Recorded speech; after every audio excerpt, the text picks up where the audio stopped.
Hi, and welcome to Open, the show that opens the Bronx and the rest of the world to you.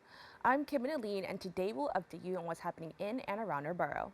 Coming up, the trend of having a luxury skincare routine has been taking off, but what are the dangers of young kids and teens taking part in this trend? A dermatologist from Mount Sinai Health System speaks on the importance of using the right skincare for all ages.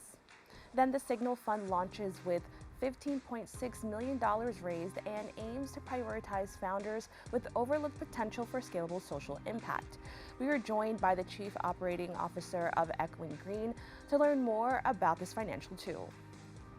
After that, many may be surprised to know that the foster care system started right here in New York. The CEO and Executive Director of the JCCA sits with me later on to speak on the importance of foster care awareness. And finally, Citymeals on Wheels is committed to ending hunger among older adults in New York City by 2040. The COO for Citymeals on Wheels speaks more about their fight to end hunger in NYC. So stay tuned to all this and much more is headed your way because we're now officially open.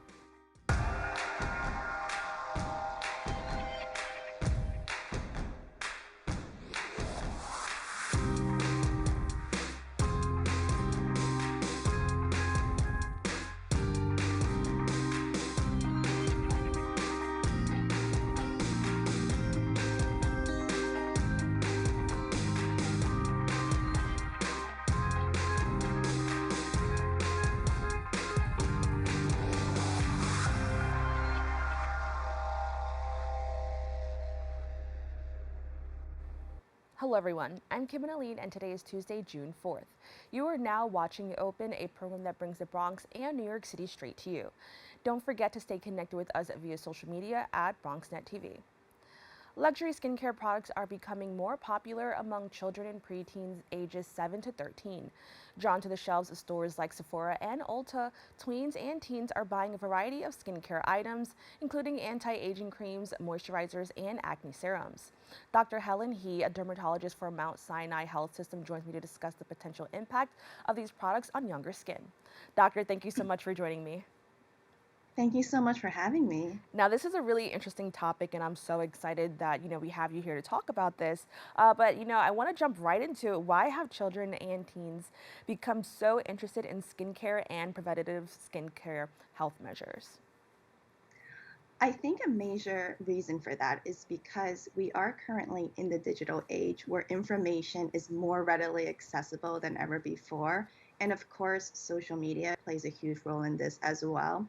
So, as a child or a teen, if you see your favorite influencer with absolutely flawless skin, like not a pore to be found on their face, promoting a cream or a serum that they say they use every day, and that's the reason their skin looks the way it does, that can be so difficult to resist. And I think that with this type of content becoming almost ubiquitous in the lives of many kids and teens, not to mention influence from other kids in school who might be consuming similar types of content, it's really no surprise that kids and teens are developing an interest in skincare. Now, I'm curious to know why is this sudden interest considered a double-edged sword? I think it's a double-edged sword because on one hand, I love the fact that even my youngest patients are understanding the importance of taking care of their skin early on, developing healthy skincare habits, like applying sunscreen, for example, will in the long term have benefits on the skin, like reducing the risk of skin cancers. But we're now kind of veering towards another extreme, where kids and teens now have really complicated skincare regimens, and these may include anti aging products that are intended for adults. And those are often not only expensive and not useful for this demographic, but can even cause harm. Now, I'm curious to know, do you think that possibly because it's skincare, that's why more parents are maybe a little bit more open to buying these products for their kids? Because I know maybe a decade ago or a few years ago even, makeup was really big for a lot of children, and now it's skincare. So do you think that that could also be the reason why parents are more likely to participate, in this trend with their kids? Yeah, again, I think because there's more information about this and trends kind of come and go, just like the makeup trend from a couple of decades ago as well. So I think because parents and kids both have more information about skincare and what's out there and more of a curiosity as well, parents may be also buying more products for their kids because they're also developing an interest. But I think that's where education about what's appropriate for that age group versus what might be potentially harmful is really important. Now, I think this is a great segue to talk about the differences between adult and teen skin. And I'm curious to know, are there consequences even more extreme when it comes to kids that are, possibly even in elementary school? Yeah, absolutely. So as for the first question of the differences between adult and kid skin, they're absolutely not the same because the skin is a dynamic organ that actually changes throughout the course of one's lifetime. And as a result, what the skin needs to be healthy also changes. Kids and teens tend to have thinner skin, so that's going to be more sensitive and prone to irritation. And of course, because of puberty, you get huge fluctuations in hormone levels that affects every organ of the body, and that includes the skin. So teenagers tend to have more sebaceous, oilier, and acne-prone skin. At Mount Sinai, we've even done studies where we looked at skin biopsies that of kids and teens versus adults, where we show that they're really not the same at all. And yes, the consequences can be more extreme for kids under the age of 12 as well, because the skin progressively increases in thickness throughout childhood. So they have thinner skin that is more prone to irritation and redness. And I just want to say thank you so much for educating us on this because I, for one, definitely thought that, like when I saw products that were marketed to, maybe babies or younger kids, I thought it was just a marketing tactic. I had no idea that there actually were differences in our skin. So thank you so much for educating us on that. Now, kids and teens have taken an interest in a lot of luxury skincare products that contain retinol and vitamin C. What do those products do, and how are they harmful to younger skin? Right. So retinol and vitamin C are common ingredients with anti-aging and antioxidant properties that promote skin turnover and build collagen. And that's why I often recommend them to adult patients who want to build that collagen and improve skin texture and combat some of the signs of skin aging, like fine lines, wrinkles, dyspigmentation. But kids and teens don't really have these types of issues and they don't really need anti-aging. And if anything, those types of products can actually overstimulate the skin and potentially cause harmful effects. Thank you so much for that. Now, what impact are these products currently having on children and tweens who use them? And by the impact, I mean, is it causing children to have acne breakouts, or we just talked about hyperpigmentation? Is it actually, doing the reverse effect if they're using these products? Yeah, no, great question. Retinol and vitamin C, they're known to be irritating. And given, as I said, kids already have really sensitive skin at baseline, they're more likely to develop the redness, the irritation, eczema, or contact dermatitis. And if they do develop eczema or contact dermatitis, they're going to get these red, scaly patches that itch and are uncomfortable, and it can even like make the skin more rough to the touch, and in the long run that can actually lead to premature skin aging and wrinkles. And like you said, for hyperpigmentation, especially for patients with darker skin tones, these rashes can heal with post-inflammatory hyperpigmentation that can take months to resolve, and that's probably exactly the opposite of what kids and teens would want for their skin, really for anyone would want to their skin. So these products are not only not beneficial for that age group, but can even be counterproductive and harmful. And with that, I would like to also highlight exfoliants. I know that those are also very popular amongst all ages, but why might this skincare activity of using an exfoliant be a little bit more harmful to younger skin? So both physical and chemical exfoliants, so think acids like AHAs and BHAs, are by design stripping away at the outer layer of the skin that is really critical for retaining moisture of the skin. And that can leave the skin thinner, irritated, and dry. And exfoliants, moreover, as well as retinols, actually, because it thins out the skin, it also leaves the skin more photosensitive and more likely to burn in the sun. And that, by making it more sensitive to the sun, can lead to accelerated skin aging, paradoxically, and also can increase the risk for skin cancers.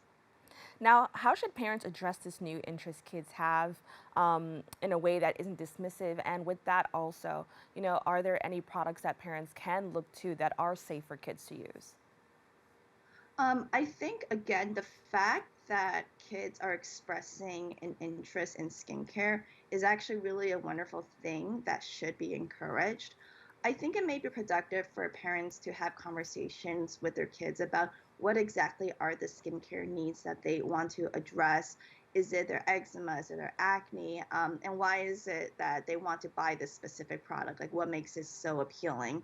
I think that this could be a great opportunity for kids and their parents to research and learn together about what skincare habits, practices, products are actually helpful for their targeted skin concerns versus what's superfluous and can even be harmful. And I think it's also a good opportunity for parents to teach their kids to critically think about the content they consume, and really to question or encourage them to question whether they want this product because of its benefits that is backed by scientific evidence, or is it because they just saw it in a trendy TikTok video, for example? So that way, with that approach, parents are teaching their kids a valuable life lesson, while also teaching their kids to think critically and giving them the respect of critical and independent thinkers. Now, I'm curious to know, do you think that skincare brands now have this responsibility to possibly even warn parents who buy these products for their children, or, just have this responsibility to understand who their audience is? I think that they definitely share in that responsibility. The reality is that while skincare companies may be financially incentivized to make their products appealing to both teens, kids, and adults, um, it would be irresponsible of them to market a product not intended for kids and teens to that demographic. But luckily, I think a lot of major skincare companies are actually moving away from that trend, and some of them are even engaging in anti marketing campaigns, so to speak, where they're actively discouraging their young consumers from buying products with high concentrations of active ingredients. And I think that's an example that other companies should follow as well. And I think that's something that would go a long way in establishing trust with their consumer base, especially with parents. Now, elected leaders in California are introducing a bill banning the sale of anti aging skin products to children under the age of 13. I'd love to know your thoughts on this, and is this something that more states should follow? I think that this is a pretty interesting concept, actually. And I definitely agree with the sentiments behind this bill. And I appreciate that this issue is actually being taken seriously at its state level. I could foresee some people having some concerns or questions about the enforceability of such a bill, as well as the potential ramifications for restricting consumer freedom. But and also I do think putting all of the onus on retailers may not be sufficient, whereas this should really be a shared responsibility of government, social media platforms, parents, dermatologists, really at every level. But I do think this is a great first step in putting forth legislation that aims to safeguard our young kids from these harmful effects of anti-aging products. And yes, I do think other states should follow suit in having dialogue about what are the most effective strategies to provide education and to promote healthy skin in our young patients. Well, Doctor, I want to thank you so much for joining us and really having this interesting and educational discussion. So, thank you so much. Thank you so much. If you would like to learn more or want to schedule an appointment, please go to the website at mountsinai.org/care/dermatology. Don't go away. We'll be back with more Open after this. Hello, my name is Tyrone Lowe. I host a show at BronxNet called the legends, where I bring real legends, DJs, upcoming artists, actually people from the past that's into entertainment.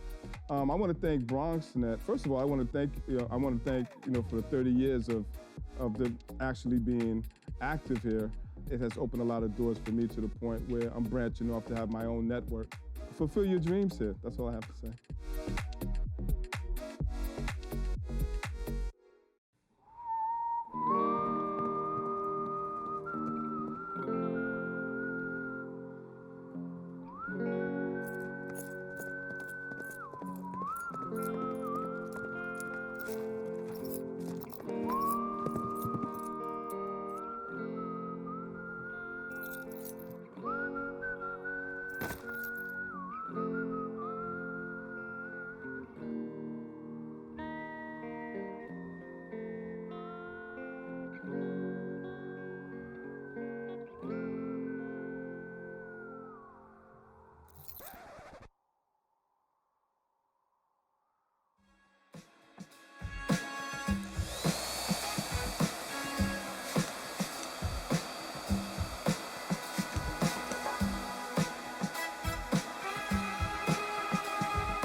Welcome back. With the mission to address the issues facing the world, the organization Echoing Green aims to empower emerging leaders with the best ideas for social innovation. Echoing Green's community of nearly 1,000 social innovators include past fellows such as former First Lady Michelle Obama and the founders of Teach for America. Chief Operating Officer for Echoing Green, Sharyanne McSwain, now joins me to discuss their latest initiative titled the Signal Fund. Sharyanne, thank you so much for joining me. Hi, Kibin. Thank you for having me today. Yeah, so I'm so excited to learn a little bit more about your organization because you're doing so many amazing things. Can you first share an overview of Echoing Green and its mission? Sure. Echoing Green is a global nonprofit that finds early stage social innovators. Those are emerging leaders with the absolute best ideas for social change. Our fellowship is an 18-month program that provides support in three main areas: capital, capacity building, and community. Echoing Green Fellows work on a variety of important issues such as climate, food justice, health, racial equity, technology, and many, many more sectors. Our fellow community is made up of nearly 1,000 fellows, as you mentioned. They are from 86 different countries around the world. And in Echoing Green, we really believe that investing in people is the most important thing. Yes, a business plan is important, but it's truly our fellows that we invest in. Now that's amazing, and as you like, all the things that you mentioned is just you're just doing amazing work, and you've added on to that with the Signal Fund. Can you provide an overview of the program and its objectives? Sure. Echoing Green has created the Signal Fund as a financial tool that provides capital to social innovators at very critical growth stages. Despite being one of the most powerful drivers of social change, so many social innovators aren't receiving the capital that they need to scale when they need it most. So to date, we've raised $15.6 million and invested $3.6 million as a part of our pilot phase. Well,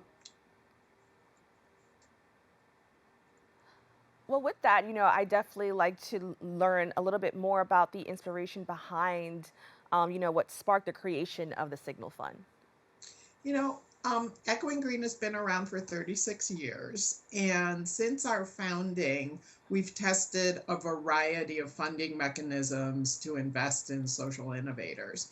And what we found is that social innovators' needs are not at all being met in the current funding landscape using traditional capital markets. And that's why Signal was created, to ensure that social innovators are able to receive the funding that they need in order to grow and scale. Now, I'm curious to know, how does the Signal Fund differ from, maybe some other financial tools currently available for people who are, working to create social change? Well, Signal Fund gives priorities to founders with what I would call overlooked potential for scalable social impact. In the current climate, fundraising is really difficult for entrepreneurs. And through the Signal Fund, we have a means of strengthening and de-risking this new pipeline of social innovators. These are ones that we believe that are going to expand the set of leaders who are so often overlooked by mainstream philanthropy and financial institutions. We believe that this fund will help proven social innovators move past what we call the valley of death that so many startups face, achieving organizational milestones recognizable to traditional investors without compromising in their impact. Now, how does the Signal Fund address the significant funding disparities faced by Black-led organizations and underrepresented founders, as highlighted in several studies? At Echoing Green, we know for a fact that talent is equally distributed, but opportunity is not. And year after year, we see stark disparities in funding along racial lines. In 2019, we did some research along with our partner, the Bridgespan Group, and that showed that revenues of Black-led organizations were 24% smaller than those of their white-led counterparts.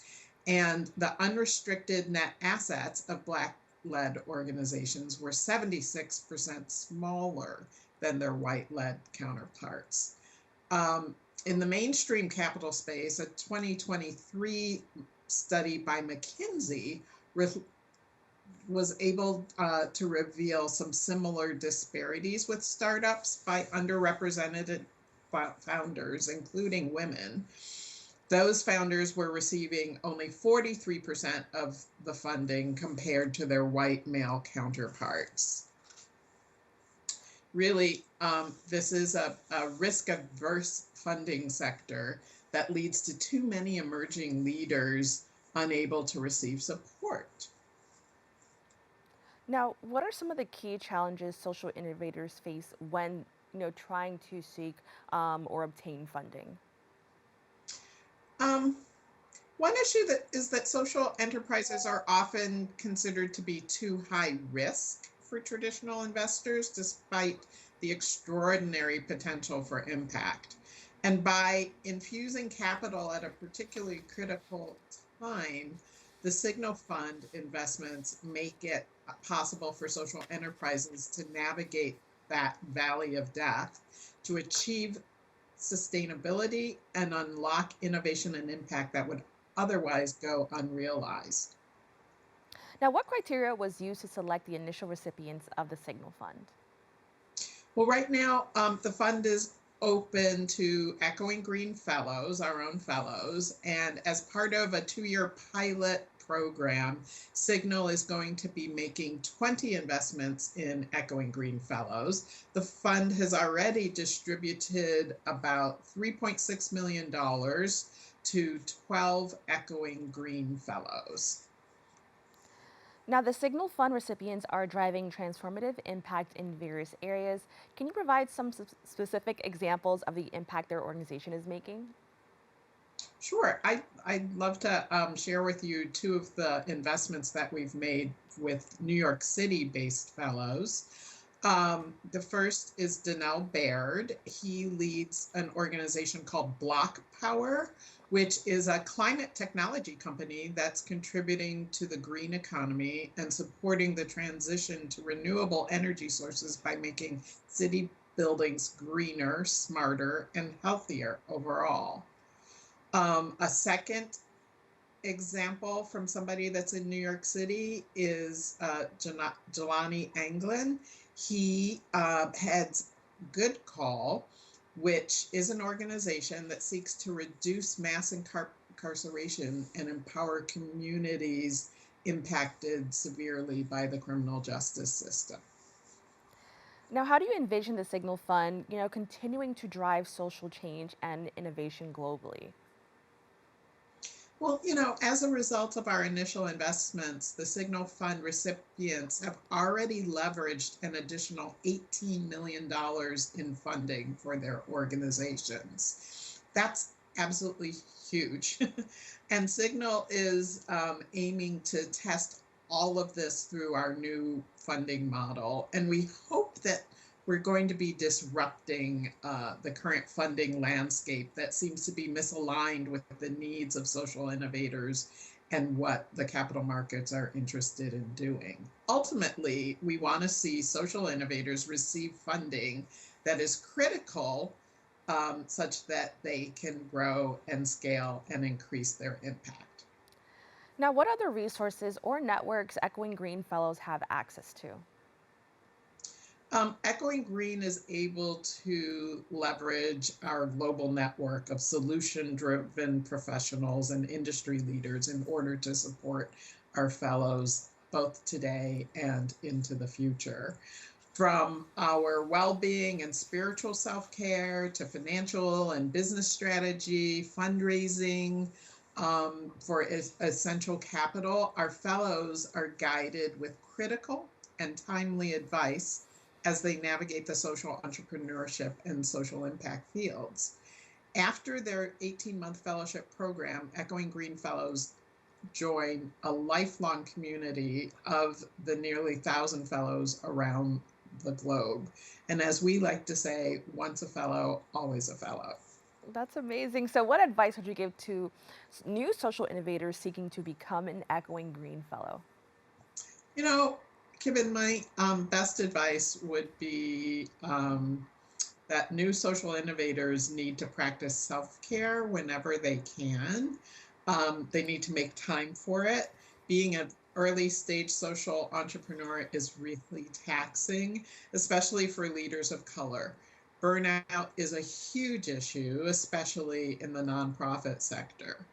And at Echoing Green, our wellness and well-being support is built directly into our approach. And so we encourage self-care and truly want our fellows to be well. And that way they can continue to show up in the ways that the world really needs them to produce social change.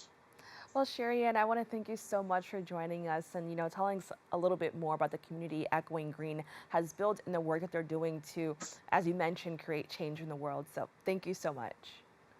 Thank you. To learn more about the Signal Fund, please go to the website echoinggreen.org. Stay tuned. We have more for you right after this.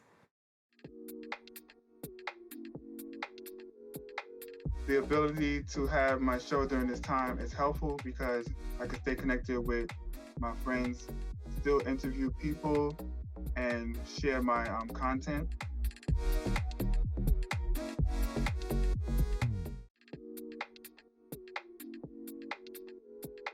Hey everyone, it's your girl Kat from the Kitty Rose Lifestyle, also from The Next Chapter, where we discuss shades of gray every week right here at BronxNet, Saturdays at 11 p.m.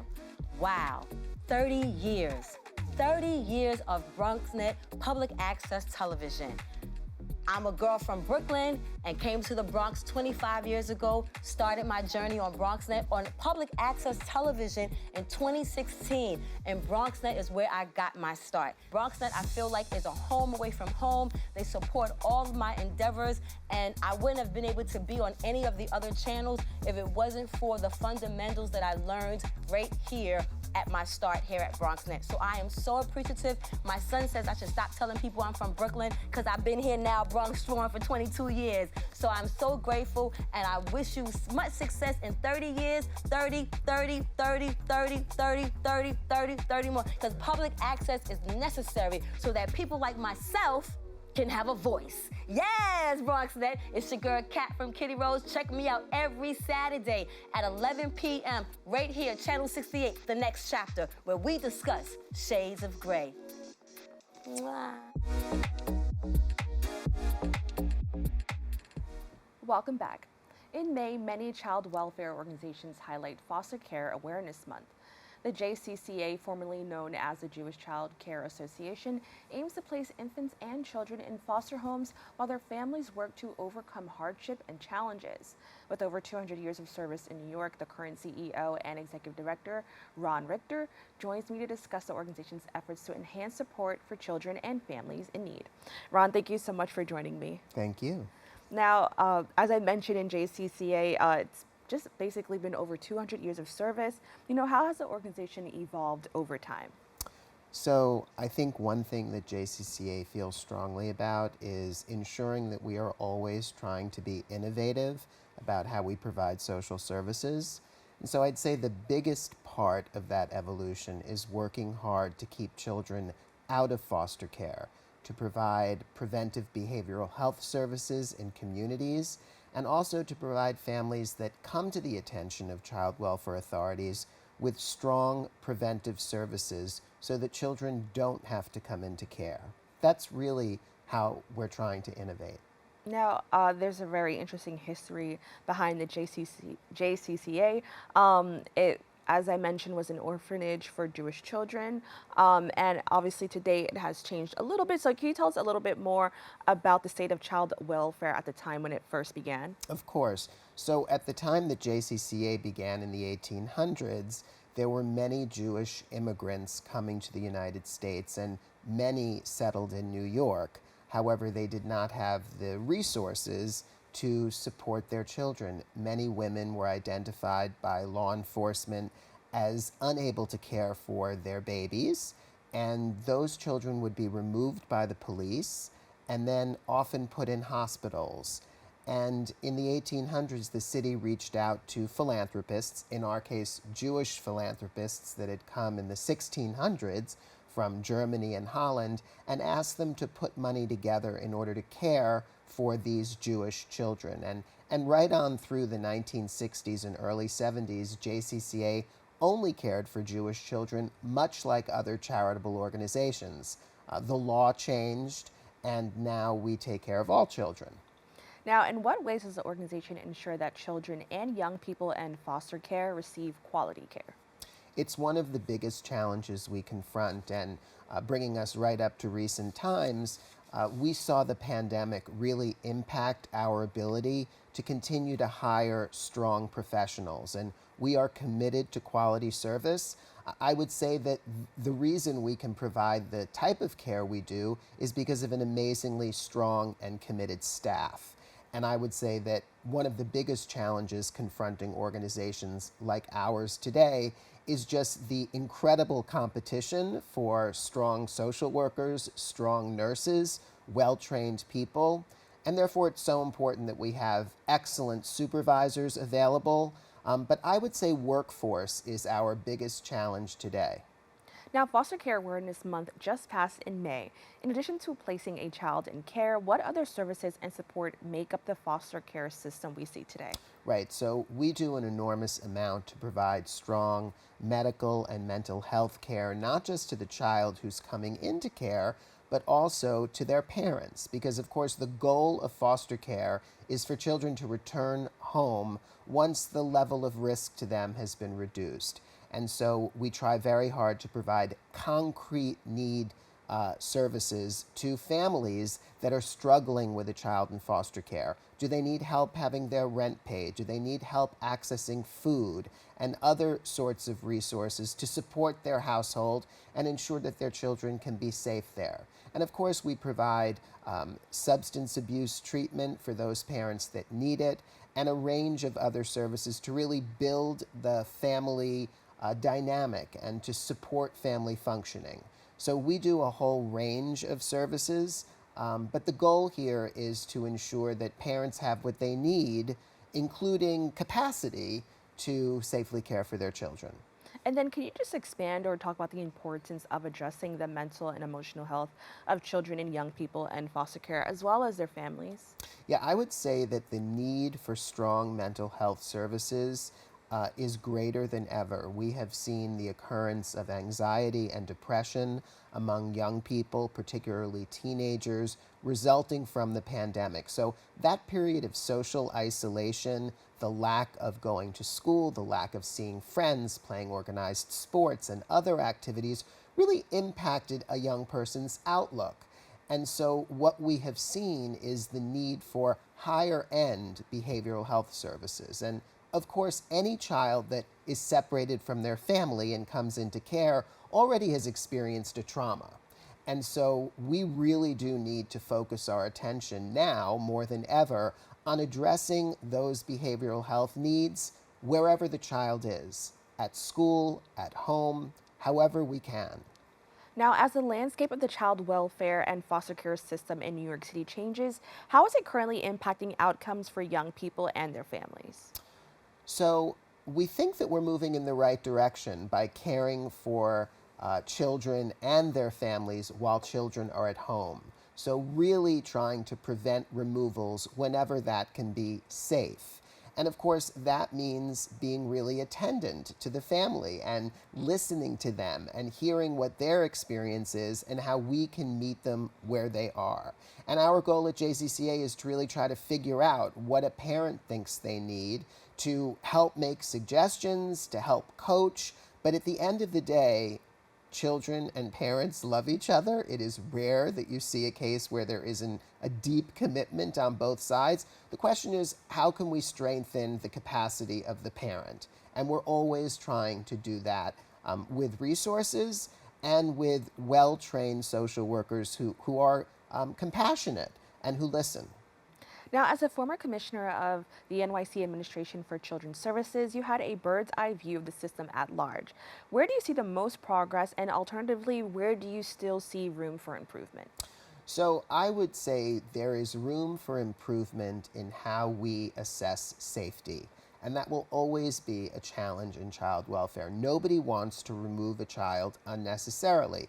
The question for child welfare continues to be, who's making that assessment?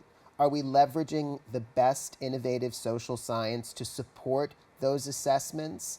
And are we listening to kids? Because while it is critical that parents be heard, young people really do need to be well interviewed, and we need to think about the trustworthiness of any statement that's being made to us. And I would say that most kids don't make stuff up about being mistreated.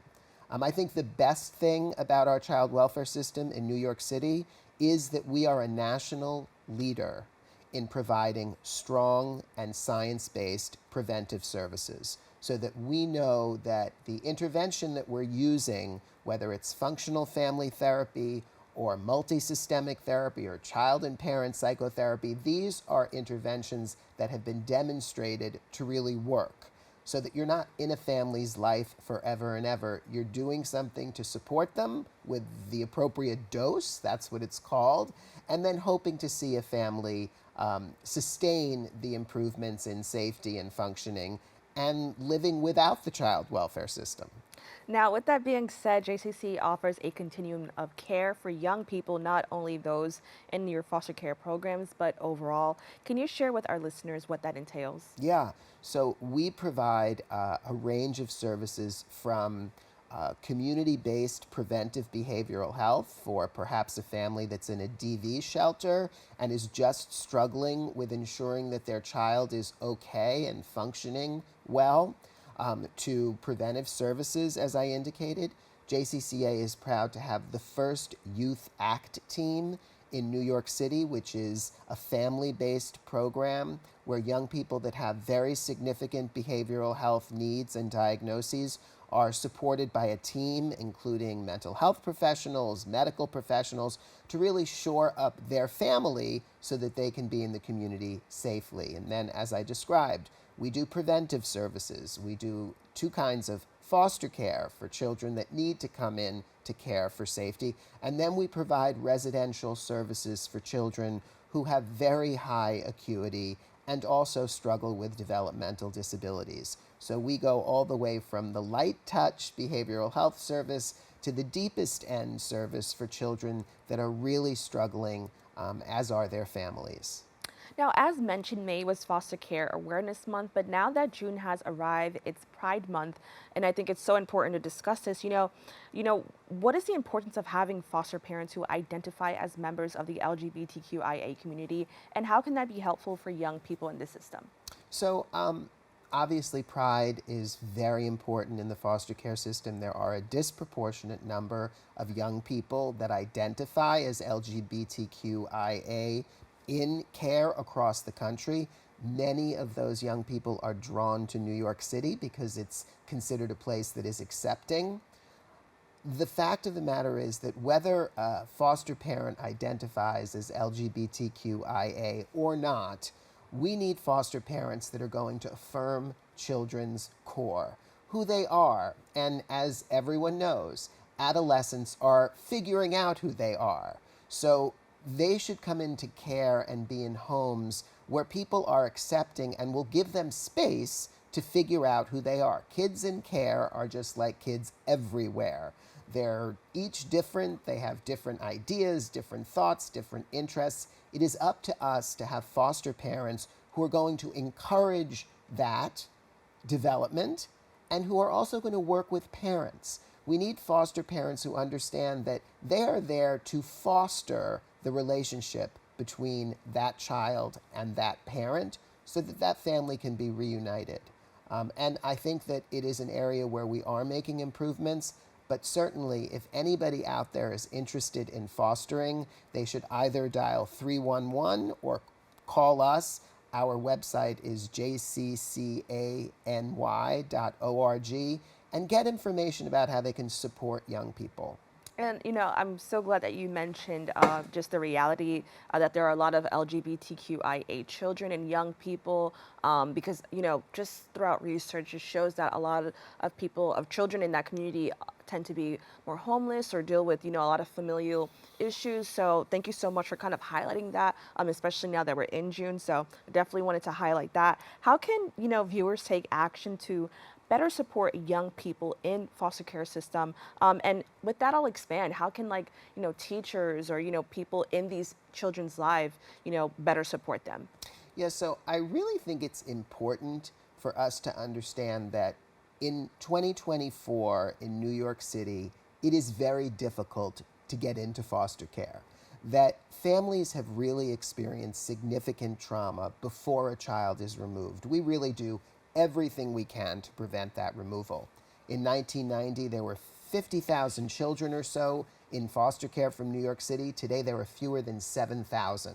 So we've really made strong and important advances. However, it is important for everyone to understand that kids in care come in traumatized and then are re-traumatized. And we need to stop stigmatizing foster care, understand these are some of the most resilient young people you will ever meet, and try to change the narrative on what we think about foster youth, because they're fantastic. They're just like every other kid.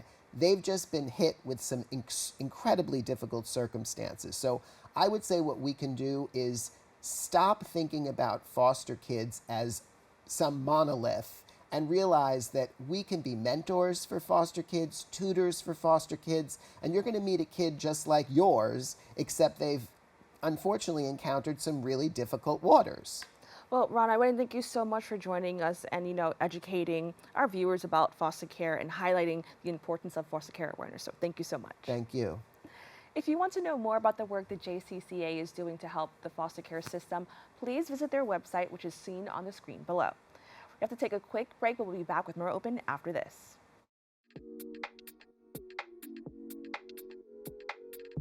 Thank you, BronxNet. Congratulations on 30 years. What an amazing accomplishment. On behalf of myself, Alina Dow, and I represent the Dow Twins and the Dow Twins Show, who are young producers. They started, I think, when they were 11, and now they're 14. They started making 30-second little fun facts, and now they are doing 30-minute shows. And it goes to a testament of how much you guys do in the Bronx to make young people want to continue to be involved. I wish you 30 more amazing years and beyond. Thank you for what you do.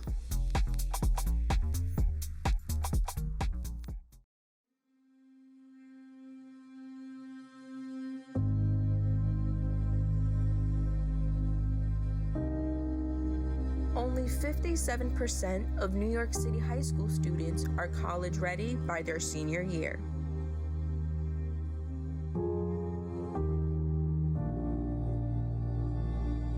"55% of high school graduates either have no plans to attend college or are uncertain that they will ever attend.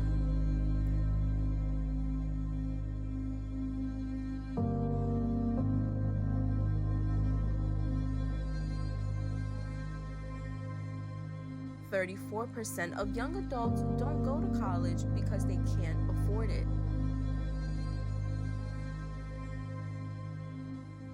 Discover what's possible. BronxNet's education programs, internships, and opportunities help engage and inspire Bronx youth and beyond to pursue their passions. Be a part of the BronxNet family. Whether you're interested in our shows, joining a class, or donating to support our mission, visit BronxNet.org to learn more. Welcome back. City Meals on Wheels published a report titled Aging Without Hunger, Ending Food Insecurity for Older New Yorkers by 2040. The data collected in partnership with the CUNY Urban Food Policy Institute reveals a food insecurity crisis among adults aged 60 and above. The COO for City Meals on Wheels, Rachel Sherrow, joins me to discuss solutions aimed at helping this demographic. Rachel, thank you so much for joining me. Thank you for having me. Now, as mentioned, food insecurity and hunger are affecting millions of New Yorkers, but right now there's an effort to end hunger among the elderly. Can you tell me a little bit more about that specific effort? Sure. There are about 8 million New Yorkers throughout the 5 boroughs, and there are about 1.8 million of those who are 60 and older. So it's 20% of the population. It's a large percentage. And we know that there is food insecurity. We didn't know how deep until we undertook this important research. We looked at those who attend older adult centers, of which there are about 175,000 New Yorkers, and those who receive home delivered meals, 1 meal a day in their homes, and there are about 27,000 of those folks. So it's a smaller portion of that total 1.8 million. But what we were able to find was quite disturbing. Anecdotally, we understood that maybe people needed a little more, but what we learned was that 60% of those who receive the 1 meal a day in their home are food insecure, meaning that they need more than the 1 meal, and close to 50% of those attending older adult centers are also food insecure. Now, the elderly are vulnerable to living in hunger due to physical and financial barriers. Can you detail some of the challenges facing older New Yorkers? Absolutely. Those who are receiving home delivered meals are unable to shop or cook for themselves. 85% live alone. What we did find, which is a very good statistic, is that close to 90% are very happy with the service. They feel that it keeps them living better in their homes safely and more healthy, but they do say that they need more. We do know that 65% of those who we surveyed live on $15,000 or less. 32% do not have Social Security. And 56% do receive SNAP, which is incredible. And we commend the city for their incredible work and their outreach. What part of the issue is that 55% do not even know if they're eligible. We have to reach these communities a little better with more education and destigmatizing receiving services like SNAP. And I want to expand on SNAP. Are there any other challenges with this service that are causing a lot of older New Yorkers refraining from even, I guess, learning more about it or having to just know what is accessible to them in regard to SNAP? Sure. I think there's misinformation. I think people believe that to recertify or even to get on the program is a hardship. It has been made much easier thanks to partially COVID and helping to take some of the onus off of the older adult. I think there's misinformation that people will be receiving less than they actually will. SNAP dollars help stimulate the economy within New York City, and it helps older adults and any New Yorkers with additional food that they could use. Now, expanding on some of the challenges facing older New Yorkers, I understand that for many people, just cooking and dealing with groceries can be stressful. But I understand with older New Yorkers, it also kind of induces anxiety. Can you tell us a little bit more about the mental health aspect of, just not having access to the food that you need to survive? Sure, it's a great question, and one I don't think we really understood. The anxiety that older New Yorkers face, even thinking about how to put some food items together or to cook or even think about where they're going to get their next meal, is very stressful. We do know that 41% can't even shop for themselves. Only 18% actually get groceries delivered. The others, are either unaware of the service, unable to access the internet. Only 25% actually use the internet. And we're looking at folks who are not utilizing benefits they may be entitled to, like SNAP. The mental stress to make a meal or to think about preparing a meal can then lead to just not eating. And that can lead, obviously, to malnourishment and hospitalization. Now, as you mentioned a few times, many older adults rely on home deliveries and adult centers for food. With the number of adults relying on these services increasing, what impact is this having on the organizations that are doing this work? Well, we're seeing a rebound in older adult centers after COVID, which is great. And for home delivered meals, there is a growing need because the population is increasing. What we need is an infusion of support and funding.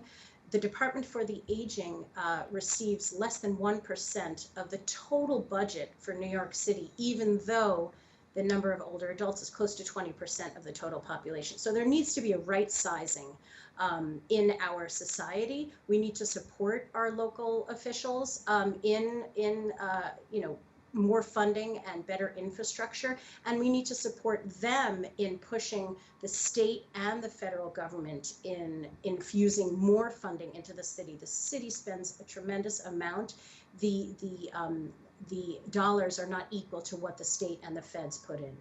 And I definitely want to expand on that. I've done a lot of research on food insecurity, especially coming out of COVID or during COVID, and the amount of pantries that were filled with people, not just elderly, but everyone who needed resources was so overwhelming. And I knew that it definitely had an impact on a lot of those organizations doing this work.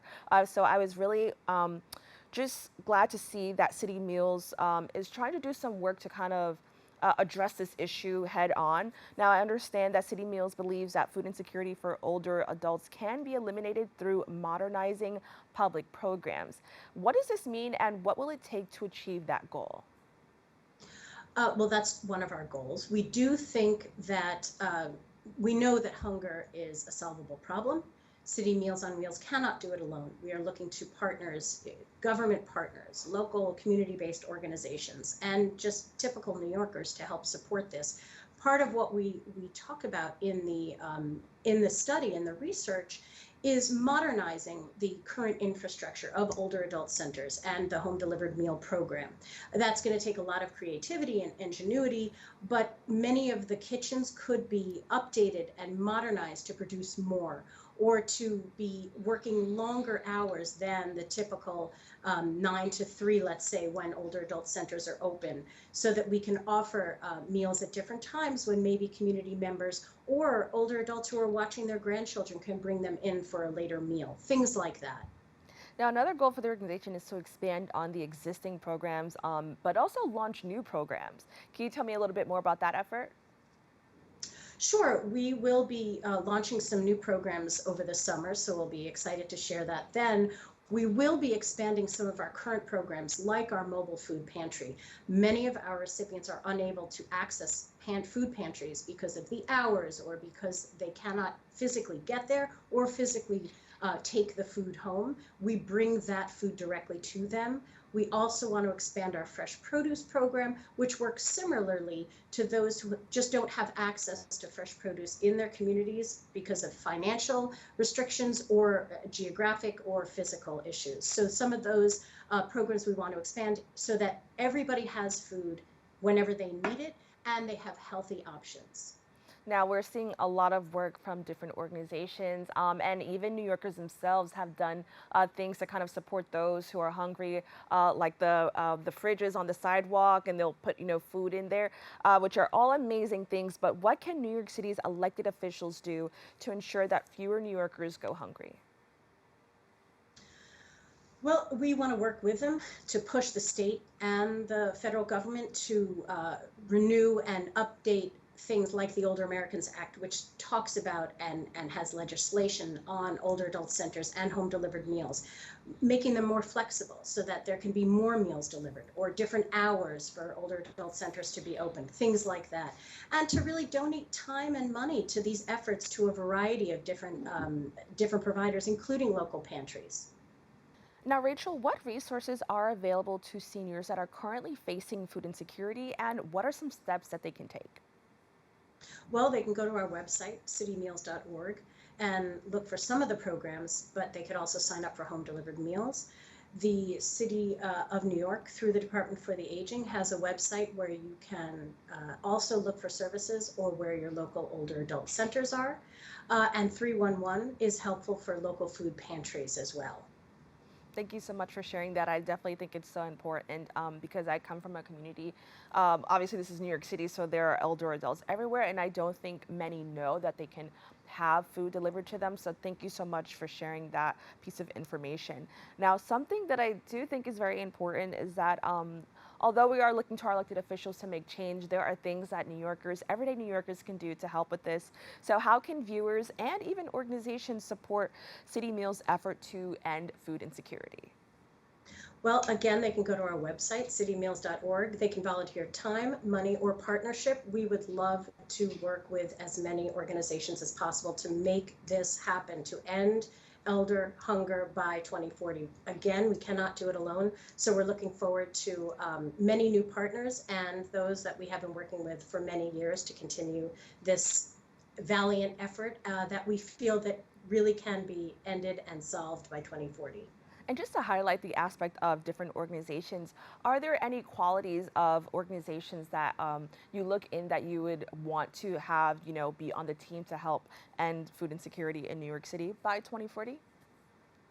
Well, you did mention being a New Yorker. Everything is local, politics is local, and so is community work. We'd love to work with organizations that really understand their community. Every community is different in New York, and we want to make sure that we reach people the right way, in the way that they want to be helped and can be helped and served. So it's really important to make sure that we're working with everybody throughout the 5 boroughs who understands their community needs. Well, Rachel, I want to thank you so much for joining us and having this discussion. Thank you for having us. We've come to the end of our show today. I'd like to thank all of our guests for joining us and you, the viewers, for tuning in. If you missed any part of today's show, you can catch the recable cast at 5 and 10 p.m. on Optimum Channel 67 and Verizon Fios Channel 33, or watch anytime on the web at BronxNet.org. You can catch a brand new episode of Open with Darren Hemick on Wednesday and with Rena Valentine on Friday. I'm Kibin Alleyne, wishing you and yours safety and wellness now and always. See you next time.